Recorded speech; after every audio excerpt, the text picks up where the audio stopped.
Welcome friends. তো friends, তোমাদের রিকোয়েস্টের জন্য আজকে এই ভিডিওটা তৈরি করছি। তো ফ্রেন্ডস, কয়েকজন আমাকে রিকোয়েস্ট করেছে যে যে ফুড এসআইয়ের কিছু জিকে এবং ম্যাথ নিয়ে একটা ভিডিও তৈরি করতে। তো সেই কারণেই আজকে 25টা জিকে এবং কিছু ম্যাথ নিয়ে তোমাদের সঙ্গে সঙ্গে আলোচনা করব। তো ফ্রেন্ডস, জিকেগুলো আমি উত্তর বলে দেবো, কিন্তু ম্যাথগুলো তোমরা বাড়িতে তৈরি করবে। তো যার যেটা প্রবলেম হবে তো আমাকে বলবে, আমি সলভ করে দেবো। এবং তোমরা বাড়িতে প্র্যাকটিস করো ম্যাথগুলো, তোমরা নিজেরা করে উত্তরগুলো আমাকে কমেন্ট বক্সে কমেন্ট করবে, ঠিক আছে? তো ফ্রেন্ডস, তো আজকে যে সমস্ত জিকেগুলো আলোচনা করব, তো এরকম টাইপেরই কোশ্চেন আসতে পারে এবারে ফুড এসআই পরীক্ষায়। তো সেই জিকেগুলি কী এবং কেমন ধরনের, তো সেটা নিয়ে আজকে আলোচনা করবো তোমাদের সঙ্গে। তো ফ্রেন্ডস, চলো আলোচনা করা যাক। তো ফ্রেন্ডস, প্রথম কোশ্চেন আছে যে আত্মীয় সভা এবং ব্রহ্ম সভা কে প্রতিষ্ঠা করেন? তো এই প্রশ্নের উত্তরটা সবাই জানে। তো এর উত্তর হবে option C, Rammohan Roy. Option C, Rammohan Roy. পরের প্রশ্ন, সিধু কানুর নেতৃত্বে সাঁওতাল বিদ্রোহ কবে আরম্ভ হয়? তো এই কোশ্চেনটাও সবার জানা আছে। তো এর সঠিক উত্তর হবে অপশান সি, 1855 খ্রিস্টাব্দে। পরের প্রশ্ন, 1857 সালে কোন গভর্নর জেনারেলের সময় সিপাহী বিদ্রোহ ঘটেছিল?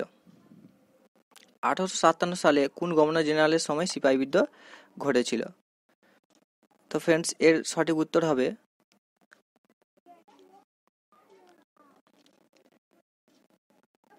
লর্ড ক্যানিং। তো এখানে কিছু প্রবলেমের জন্য একটু দেরি হলো, তাহলে এর সঠিক উত্তর হবে লর্ড ক্যানিং।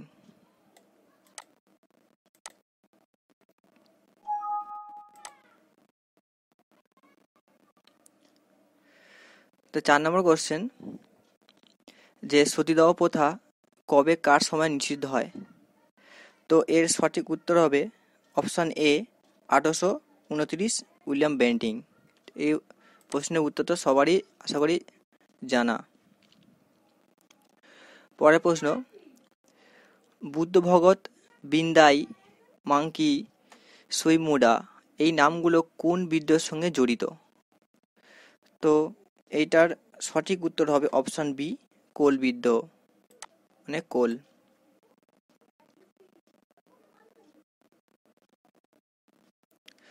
পরের প্রশ্ন, মানবদের কোন অঙ্গে ট্রাইকাসপিড ভাল্ব দেখা যায়?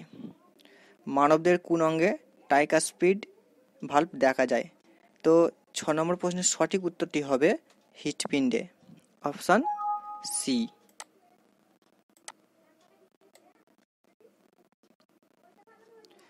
পরের প্রশ্ন, যে কে ভারতের জাতীয় কংগ্রেসকে অতি ক্ষুদ্র এবং আনুবক্ষণিক সংস্থা বলে উপহাস করেছিলেন? Option A, Lord Dufferin, B, Lord Curzon, C, Lord Minto, D, Lord Chelmsford. তো 7 নম্বর প্রশ্নের সঠিক উত্তর হবে অপশান এ, লর্ড ডাফরিন। পরের প্রশ্ন, পৃথিবীর সর্বোচ্চ শৃঙ্গের উচ্চতা হলো? অপশান এ, এর উত্তর হবে অপশান এ, 8,848 মিটার। তো ফ্রেন্ডস, এখানে একটা তোমাদের প্রশ্ন জিজ্ঞাসা করা আছে যে পৃথিবীর সর্বোচ্চ শৃঙ্গের নাম কি, সেটা তোমরা সবাই অবশ্যই কমেন্ট বক্সে লিখবে। এটা তোমাদের জন্য প্রশ্নটা থাকলো। 9 নম্বর প্রশ্ন, যে 10 ডিগ্রি প্রণালী কোথায় অবস্থিত? 10 ডিগ্রি প্রণালী কোথায় অবস্থিত? এটা সঠিক উত্তর হবে অপশান বি, দক্ষিণ আন্দামান ও দক্ষিণ আন্দামান ও লিটল আন্দামানের মধ্যে, অপশান বি। পরের প্রশ্ন, ন্যাশনাল রিমোট সেন্সিং এজেন্সি কোথায় অবস্থিত? ন্যাশনাল রিমোট সেন্সিং এজেন্সি কোথায় অবস্থিত? তো এর সঠিক উত্তর হবে অপশান ডি, হায়দ্রাবাদ। পরের প্রশ্ন, কনফুসিয়াস কে ছিলেন? তো এটা সবারই জানা উচিত এই প্রশ্নটার উত্তর। কনফুসিয়াস কে ছিলেন? জাপানের ধর্মীয় নেতা, চীনা ধর্মীয় নেতা, রোমের ধর্মীয় নেতা, চীনের সম্রাট। তো কনফুসিয়াস ছিলেন একজন চীনা ধর্মীয় নেতা, অপশান বি।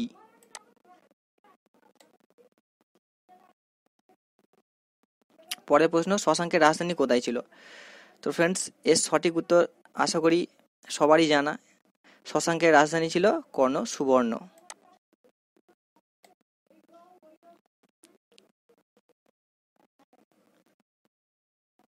পরের প্রশ্ন, বৌদ্ধ ধর্মের নির্বাণ বলতে বোঝায়?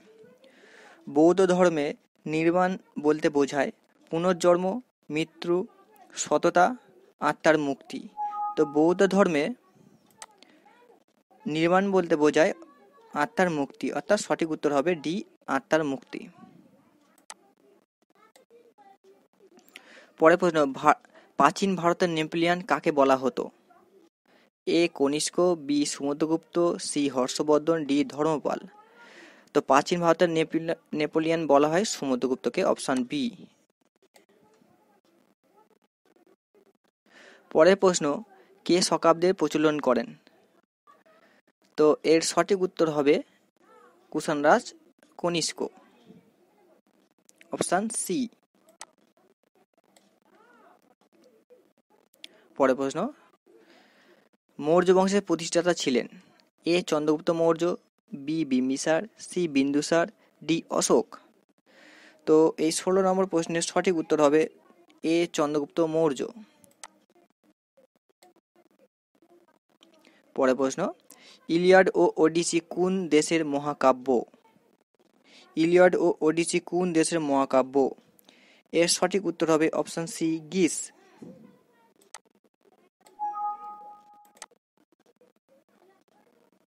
পরের প্রশ্ন, সবচেয়ে পুরানো রাজবংশের নাম কি? সবচেয়ে পুরানো রাজবংশের নাম কি? তো এর সঠিক উত্তর হবে অপশন বি হর্ষঙ্ক বংশ।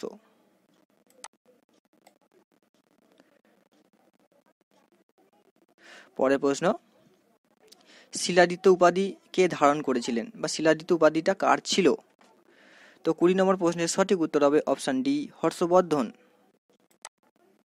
তো ফ্রেন্ডস, তোমাদের সুবিধার জন্য কিন্তু আমি প্রতিটা অপশন বলছি না, যেটা সঠিক উত্তর সেটাই বলছি, যাতে তোমাদের প্রশ্ন থেকে শুধুমাত্র সঠিক উত্তরটাই মনে পড়ে। পরের প্রশ্ন 21-এর, ক্যারিস রোগটির সাথে মানবদেহের কোন অঙ্গ যুক্ত? তো এইটা সঠিক উত্তর হবে অপশন ডি দাঁত।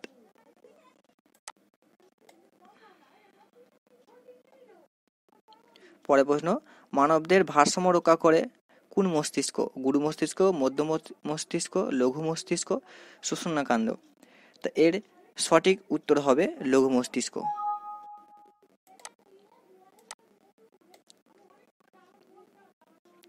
পরের প্রশ্ন, জল দূষণ ঘটায় কে? কে জল দূষণ ঘটায়? নিচে যে অপশন 4টে আছে তার মধ্যে কে জল দূষণে দায়ী? তো এর সঠিক উত্তর হবে অপশন এ নাইট্রেট। পরের প্রশ্ন, একটি ক্লোরিন জাতীয় কীটনাশক হলো, এটি ক্লোরিন জাতীয় কীটনাশক হলো কি হবে সেটা? সেটা হবে option A DDT.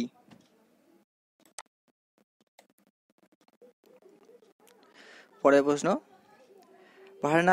Vernacular pace act কার দ্বারা পাস হয়েছিল?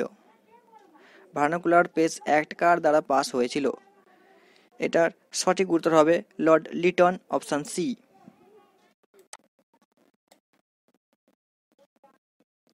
এবার ফ্রেন্ডস, তোমাদের জন্য কিছু ম্যাথ আছে, সেগুলো তোমরা ঘরে প্র্যাকটিস করবে, করে আমাকে সঠিক উত্তরটি কমেন্ট বক্সে পাঠাবে। ওকে, তো এবং যাদের প্রবলেম থাকবে সেগুলো আমি করে দেবো। তো ফ্রেন্ডস, এখানে কিছু সোজা অঙ্কই দেওয়া আছে, তোমরা চেষ্টা করো। এরম টাইপের কিছু অঙ্ক কিন্তু এবারে ফুড এসআই আসবে, তো তোমাদের সুবিধা হবে।